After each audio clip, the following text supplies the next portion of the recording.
The music comes to you faster when it's not convenient. That's like if I were like, I used to teach guitar lessons when I was younger to make a living. And when my, student was in the bathroom, I would like come up with something that I liked really because I had no time. It was an inconvenient thing. Trying to like, take care of your creativity and like, acknowledge the patterns and find things that work for you and try to trick your brain in a way that's healthy.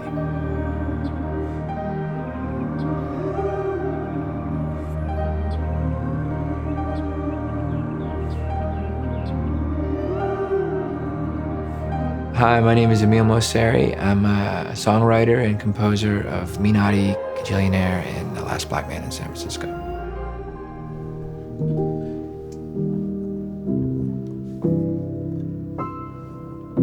I left Berkeley in 2007, and I moved out to LA in 2018. I had got hired by a friend of mine named Terrence Nance to be one of 5 composers on his show, Random Acts of Flyness. I met him in 2012, and he made a music video for my band and at the time, and I contributed some music to his first film and scored some of his films that he produced over the years. And then when I moved to LA, his project got picked up by HBO, and then I just met more artists and people in the industry out here, and like from there I got plugged into this other, scene, which was great.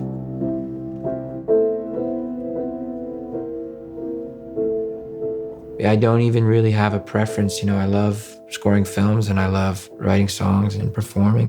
Working in multiple mediums keeps each medium fresh and a sense of novelty that helps me stay inspired.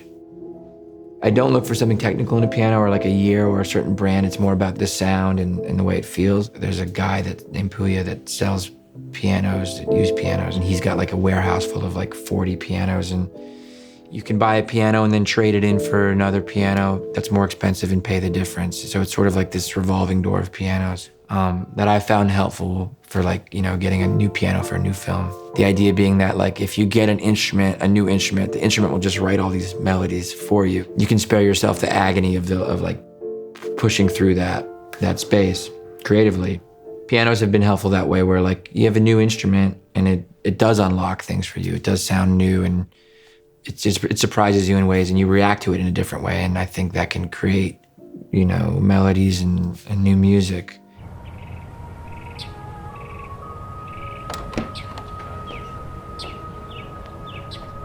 We are in what used to be the garage in the house, and now it's my home studio, which has been like a lifelong dream to be able to like have a workspace from home. So we built multiple walls and soundproofed it, and with the green glue and the hat channels to make the walls sort of be in motion to keep the sound in here, so I can be loud here late at night. Actually, this whole pedal board was donated from a friend of mine named Joey Sierra, who moved to New York, and I was the benefactor of his pedal board and guitar. This is a monopoly, also on loan to me from another friend that I've been avoiding because I don't want him to ask for it back, What's fun about this is you can't actually recall any sounds. Like you can't get back. I can never get back to the sound that I achieved on here. So I have to record it the minute I find something. So it's constantly changing, which I kind of like about it. It has a mind of its own. This is a piano I use for Minati. I had a different piano for Kajillionaire and then traded this in, and this was when I got this, it was new for Minati. I think there'll be things I miss about it, but I think it'll be good to get new blood in here. It's an AKG 414. So I just use this for piano and voice, and I just kind of sit here and either sing into it or even just like, mic the piano with it or mic this guitar with it. Like if an idea comes, I just kind of record it very fast, haphazardly. Small selection here. This one is maybe my favorite instrument. It's a Gibson L3 from 1943, but somebody cut the back out and put a picture of John Denver on there, which was the reason I was able to afford it, because it's like a very, very old guitar. So this made it less valuable, but actually I like the vibe of it. I mean, there's something romantic about having old instruments too. You think since it's older, it's better, but I think probably because they made less of them and each one was more specific and more unique, and when they start to mass produce them, I think they conform at a certain point.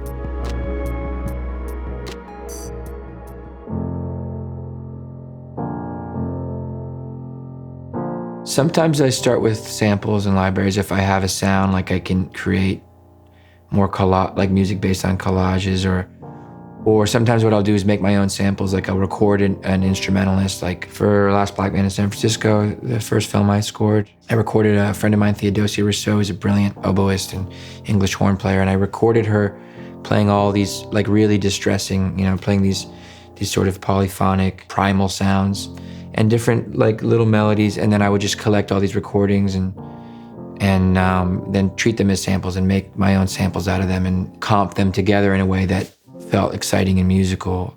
I use other sample libraries as well, but I think it's also valuable and a fruitful exercise to create your own samples, to record things, other musicians, and then piece them together and create counterpoint and create things that were built from the fabric of something that was created in that room when you were there that day. Something I do often is I pitch things down an octave or pitch things up an octave, or pitch things up with different degrees to get different harmonies.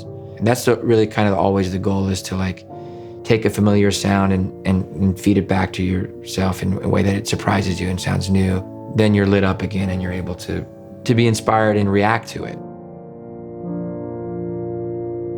This is the output platform desk. When we built this space, it was the first piece of like furniture that I wanted to get set up. Because once I had this set up, then the couch and the, drums, everything else could kind of come later.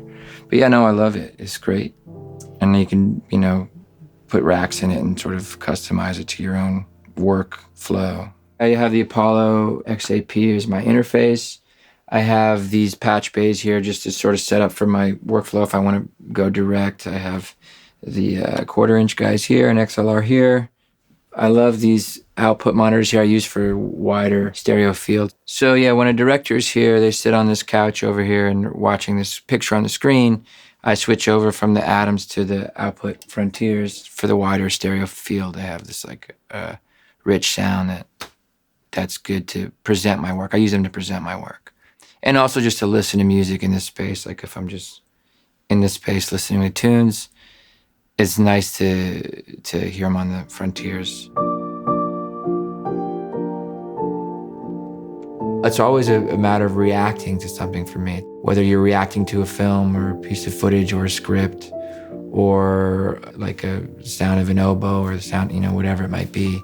It's really hard in a vacuum to just create. The best advice I would give to young composers is to just work on things that you believe in. Find artists that like light you up and inspire you, and work with them and react to them and record that reaction and start from there.